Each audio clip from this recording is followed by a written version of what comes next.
On the presidential campaign trail, Kamala Harris keeps focusing on the economy, and Donald Trump, at least to the voters, keeps focusing on fear. Here's a part of a speech that Kamala Harris gave in Pittsburgh at the Pittsburgh Economic Club. Watch. Look, I'm a capitalist. I believe in free and fair markets. I believe in consistent and transparent rules of the road to create a stable business environment. And I know the power of American innovation. I've been working with entrepreneurs and business owners my whole career. And I believe companies need to play by the rules, respect the rights of workers and unions, and abide by fair competition. And if they don't, I will hold them accountable.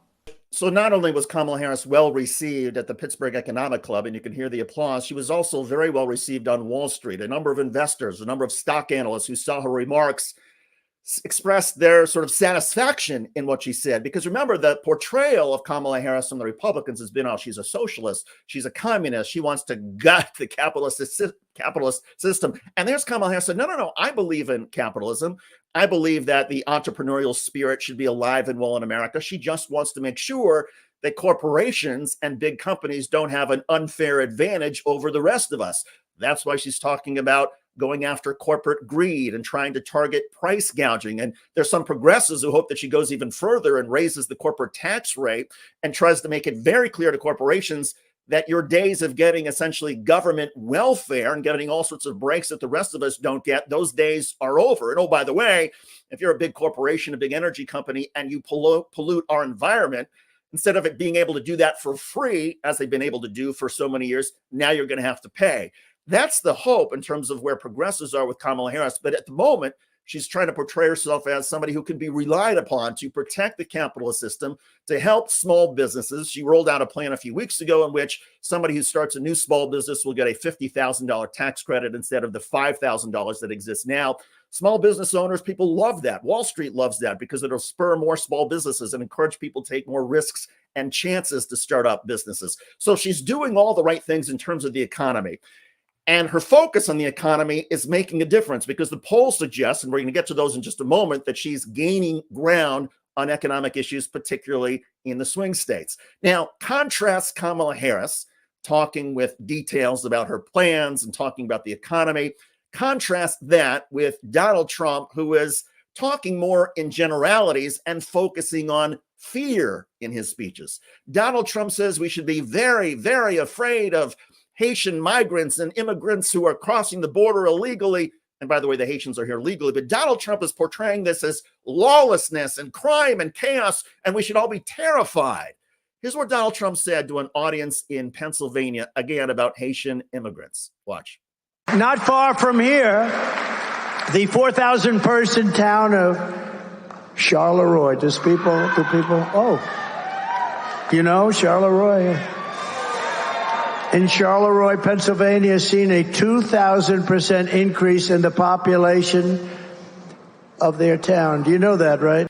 The reason we do not know what Donald Trump said to be true is because the population of this town was 4,000. And if you do the math, 2,000 would make it 100,000. 2,000% would make it 100,000. That's ridiculous. The mayor, who says, again, the population of Charleroi, 4,000, they've had 700 or 800 migrants arrive. That's about 20%.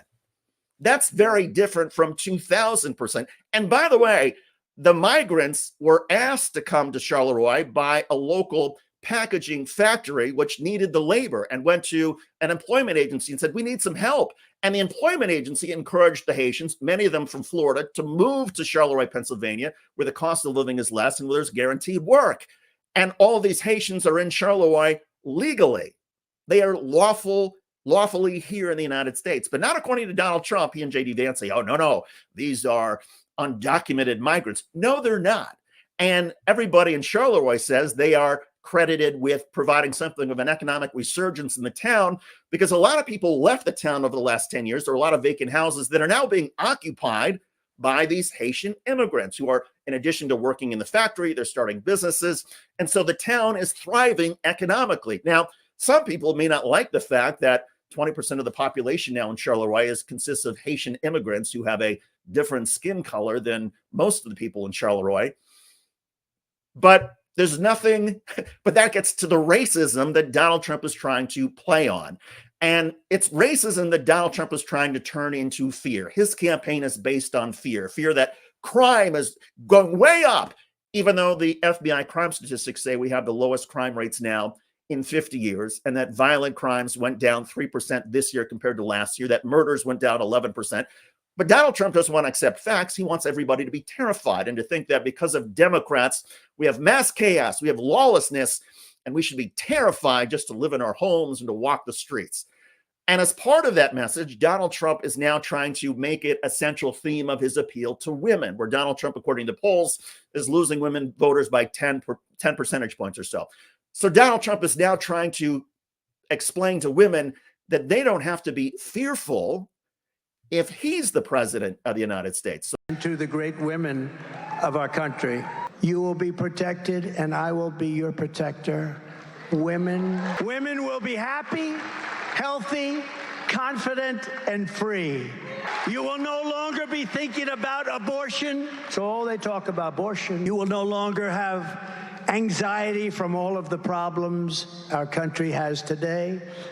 You will be protected and I will be your protector. I will be your protector. Donald Trump, an adjudicated rapist who a jury found liable for sexual assault, Donald Trump claims that he can be the protector of women? That's insane.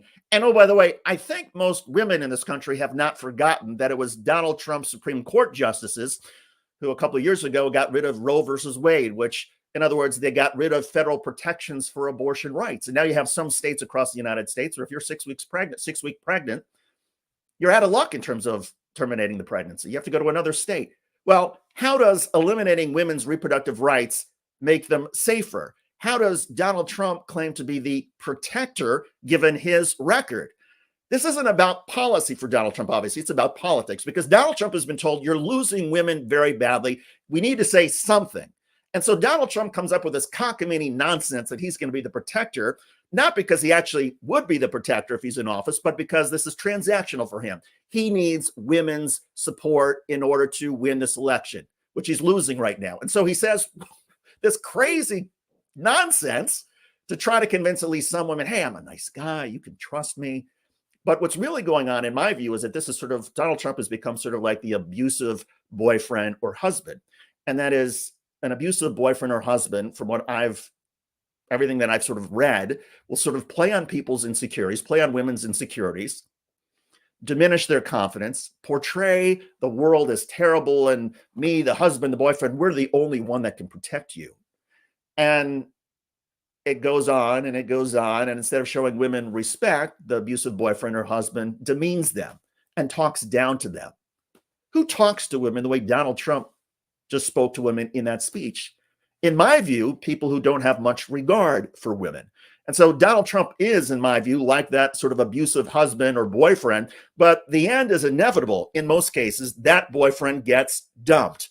And in my view, Donald Trump is going to get dumped this November, largely because of women voters who see right through this. Who, by the way, and I'd be curious to see, your views in the comment section. Who talks to women the way Donald Trump just did? I mean, it's ridiculous. And by the way, the national polls now keep showing that Kamala Harris is extending her lead. Let's go through some of the national polls. Quinnipiac, Harris 48, Trump 48, margin of error 2.4. Okay, so Quinnipiac is tied. CNN, Harris 48, Trump 47, margin of error is 3. That's a slight lead according to CNN. Rasmussen reports Harris 48, 46, Trump 48. So in Rasmussen, the political pollster, Donald Trump is ahead by 2. But Reuters Ipsos, which is far more credible, Kamala Harris 50, Donald Trump 44. That's a 6-point spread. The margin of error is 4. And the best poll, in my estimation, in terms of credibility, Morning Consult, Harris 50, Trump 45. The margin of error is 1.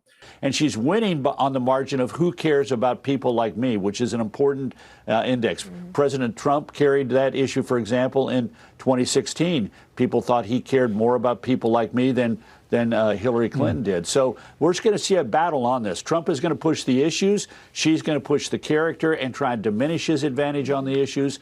We'll see how it all plays out. Now, those are just the national polls. Let's take a look at some of the swing state polls. And there's a new poll that shows Kamala Harris narrowly beating Donald Trump in 6 swing states. The poll is from Bloomberg News and Morning Consult.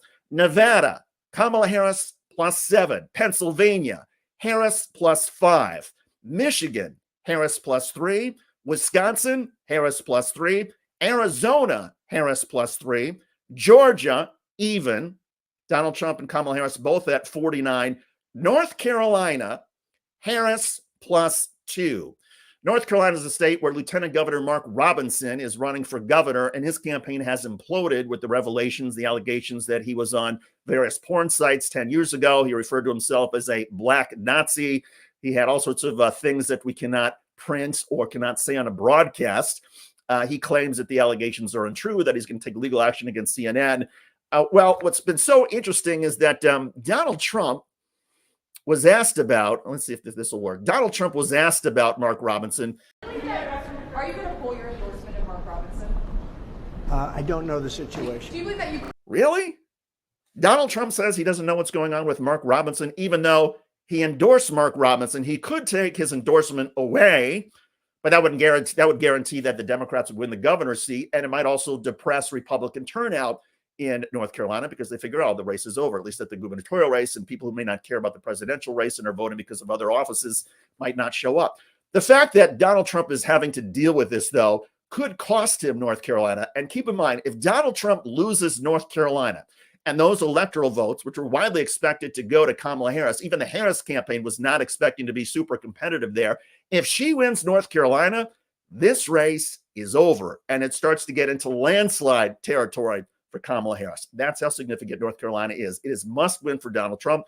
Harris's map, she can afford to lose North Carolina. But again, the latest poll has her up +2, and the Republican controversy over Mark Robinson and Donald Trump claiming to be blissfully unaware of what's going on, that is not helping Donald Trump.